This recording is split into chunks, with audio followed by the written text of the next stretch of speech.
അവിടുന്ന് രണ്ടു കൈകളും ഇങ്ങനെ ഉയർത്തിയിട്ട് പറഞ്ഞു, അല്ലാഹുവേ, നിന്റെ കരാർ ഇപ്പൊ ചോദിക്കുകയാണ്. ഈ സമയം ഈ ചെറുസംഘം, ഈ കൊച്ചു സംഘം, കേവലം 313ഓളം വരുന്ന ഈ സംഘം, കയ്യിലാകപ്പാടെ 1-2 വാളുകൾ മാത്രം കയ്യിൽ പിടിച്ചു വന്നിട്ടുള്ള സംഘം, 70 ഒട്ടകങ്ങളും 2 കുതിരകളും മാത്രമായി വന്ന സംഘം, ഈ പരിമിതമായ സൗകര്യങ്ങളോടുകൂടെ വന്ന് ദാഹിച്ചു വലഞ്ഞു നിൽക്കുന്ന നോമ്പുകാരായിട്ടുള്ള ഈ ചെറു സംഘം, ഈ സംഘത്തെ മുഴുക്കെ നശിപ്പിക്കപ്പെട്ടാൽ പിന്നെ ഈ ഭൂമിയിൽ നിന്നെ ആരാധിക്കാൻ ഒരൊറ്റ പുണ്യമില്ലാത്ത വിധം നശിപ്പിക്കപ്പെടുക തന്നെ ചെയ്യും എന്ന് പുണ്യനബി സ്വല്ലല്ലാഹു അലൈഹി വസല്ലം.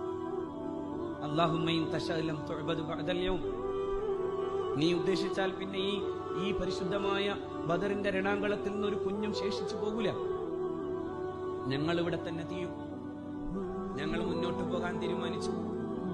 ഞങ്ങൾ പോരാട്ടത്തിന്റെ ഈ പോർഭൂമിയിൽ നിന്ന് പിന്നോട്ട് കാലുവെക്കാനല്ല, മുന്നോട്ട് പോകാൻ തീരുമാനിച്ചു. വല്ലാത്ത അത്ഭുതം.